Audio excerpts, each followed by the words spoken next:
Video kali ini kita ingin mempraktekkan kepada abang-abangku semua proses pemasangan dan perakitan dari kroas pada sepeda motor Matic menggunakan tracker ala kadarnya. Nah, ini tracker kita gunakan, tracker saya buat sendiri menggunakan gigi tarik bekas atau memanfaatkan barang bekas di bengkel kita tanpa harus kita beli, dan ini sangat mudah untuk kita temukan. Nah, cuma modal kita untuk proses pengelasan. Nah, ini langkah pertama, kita lumasi terlebih dahulu kroasnya, terutama bearing dan juga stang pistonnya pastinya. Nah, ini untuk lubang bearingnya ataupun dudukan bearingnya juga kita beri pelumas. Nah, ini rantai keteng juga kita lakukan pemasangan. Pastikan rantai keteng terpasang dengan aman dan enggak nyelip ya abang-abangku. Ini rantai keteng, perhatikan jangan sampai nyelip, dan pemasangannya pastikan dia posisinya aman.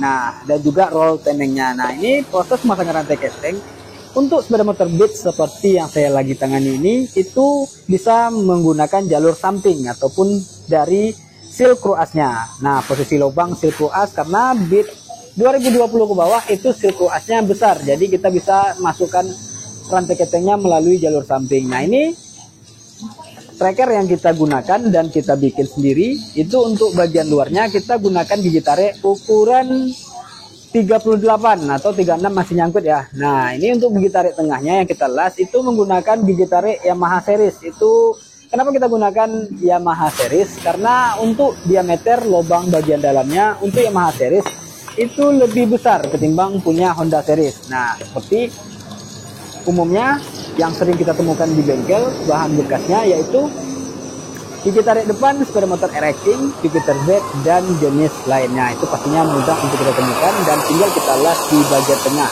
seperti ini.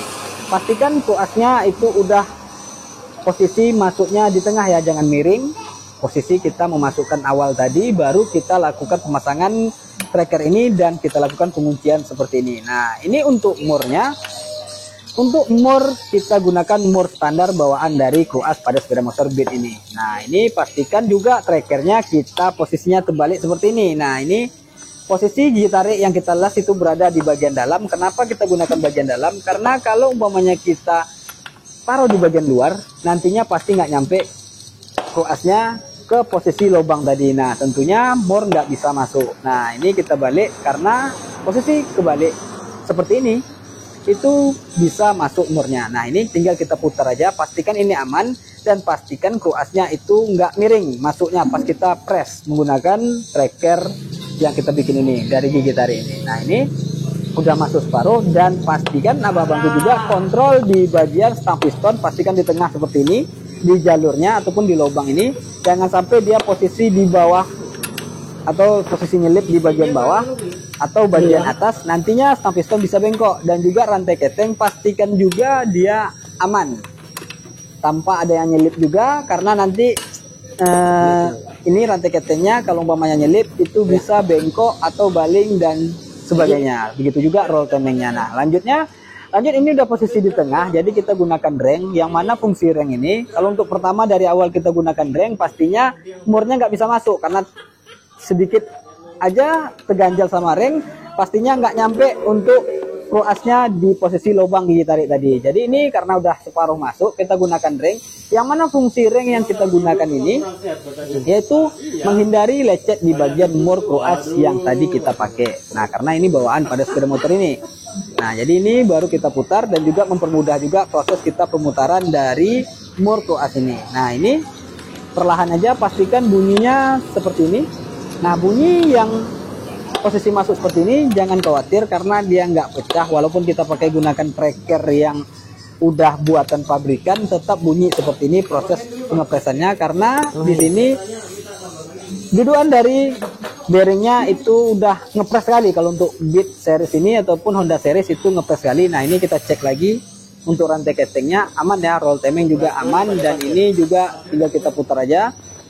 Lanjut sampai mentok, dan pengunciannya sampai keras, sekeras mungkin, nggak lagi mau dikunci ataupun udah agak keras, tapi jangan terlalu dipaksa, nanti jebol di bagian crankcase-nya. Nah, yang mana untuk memastikan ini udah mentok atau belumnya, yang pertama penguncian udah keras, yang kedua di bagian stang piston ini pastikan udah di tengah. Nah, ini stang piston dan juga bearingnya diperhatikan juga abang-abangku udah hampir full masuk apa belum. Nah kalau umpamanya udah full masuk, kita perhatikan di sini pengunciannya juga udah keras dan bearing udah mentok, serta di bagian stang piston juga kita pastikan juga di tengah. Nanti kita cek ya seperti apa di tengah yang saya maksud. Terlebih dahulu kita lepas terlebih dahulu ya ini terlebih dahulu kita lepas di bagian mur kroas yang tadi kita gunakan untuk perakitan dari kroasnya menggunakan tracker yang kita bikin sendiri menggunakan bahan bekas ini. Nah ini rantai keteng aman di tengah dan ini kroasnya berputar dengan normal, serta di bagian sini sealnya juga aman. Nah ini kita gunakan seal lama karena sealnya masih aman. Nah ini di bagian dalaman sini juga kita udah pastikan lurus, serta di bagian kroas yang tadi saya maksud ini udah di tengah ya. Ini udah di tengah, perhatikan ini udah di tengah. Nah ini di tengah yang saya maksud. Nah ini pinggiran dari crankcase-nya udah posisinya di tengah dari stang pistonnya. Nah ini berarti udah masuk mentok. Nah mantap, ini udah oke pemasangannya. Dan ini semoga video kali ini bisa bermanfaat buat abang-abangku, bisa menjadi referensi juga. Nah ini semoga video kali ini bisa bermanfaat. Sampai jumpa di lain video.